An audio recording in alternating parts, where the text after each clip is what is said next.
All right, so let's talk about the valuation. I call it the valuation dilemma.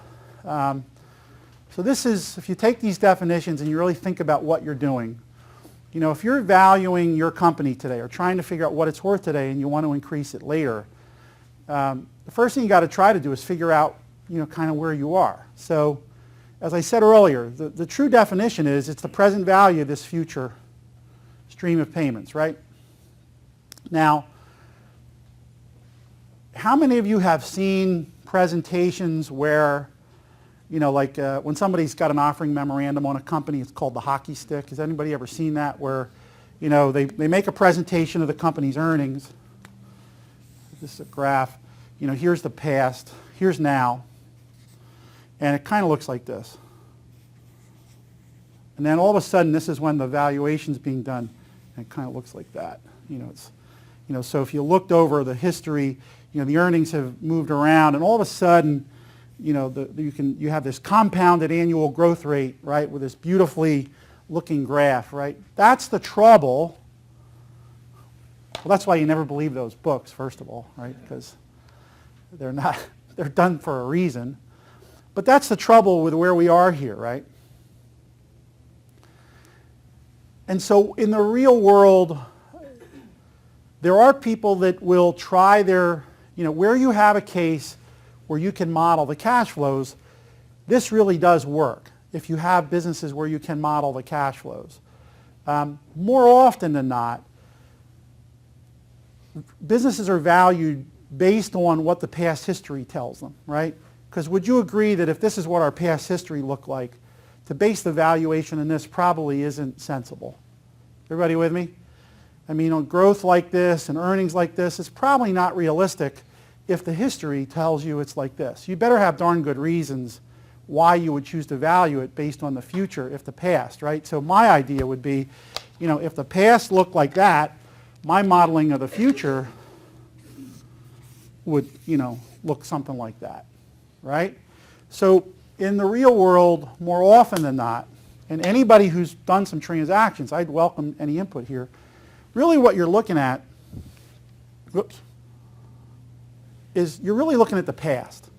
You're looking at the past as a basis to develop an idea of what the future is going to look like. That's going to be your biggest, and most companies don't behave like this. Some do, right? There are some companies that you can really, because the past looks like this. You know, when the past looks like this, you know, then it's a pretty good bet that you can count on that growth in the future. But if the past doesn't look like that, which is many cases, you know, growth may not be that consistent, it may move around. You know, the past is really where you're going to go. So if you're in this spot here to try to look at valuing an asset, what is the thing that matters the most to you? Imagine that this is you and you're an acquirer of something. What's the thing that matters the most in terms of trying to figure out what to pay? Anybody want to offer a suggestion? Cash, right? Now, not only cash, but when you say cash, you're talking about cash flow. Okay. So the thing that matters, what I would say, it's the right answer, but what matters most is whatever, how sure am I after I do this and I own it, how assured am I that the cash is going to show up the same way, you know, it was beforehand after I'm the owner, right? Everybody with me? Isn't that one of the most basic and most important things? So when you are in a position to try to value something, the big dilemma is to look at it and say, okay, I see what the past has been, but how's it going to look like after that, you know, that date comes and goes, and I own it? How assured am I? And not only the amount of the cash, but the predictability of it are the two most important things that drive the value of any company. And we'll get to that when we look at some of the mechanics of the formula, right? Because the cash itself as a number is probably the biggest thing that drives the value of it, right? if you can figure out how to increase the quantity, to Phyllis's point, of that cash, your value should go up, right? If you can think about how to increase that. But more importantly, not more importantly, but just as important is that when you're at this point, we'll just use this. If you have a company and you're here, and your earnings look like this, okay, versus this one where they look like that, what else goes through your mind?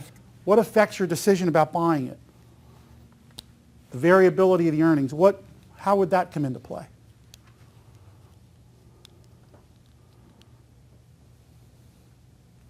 Anybody? If it's more variable, it represents more risk. So remember when I said about required rates of return?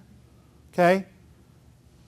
If you're looking at valuing your company or any asset and you have earnings variability that's unpredictable, is your risk level of the investment higher or lower?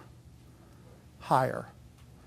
If you have earnings predictability that allows you to see very clearly, earnings predictability causes risk to be lower, okay? And that affects what you would pay, right?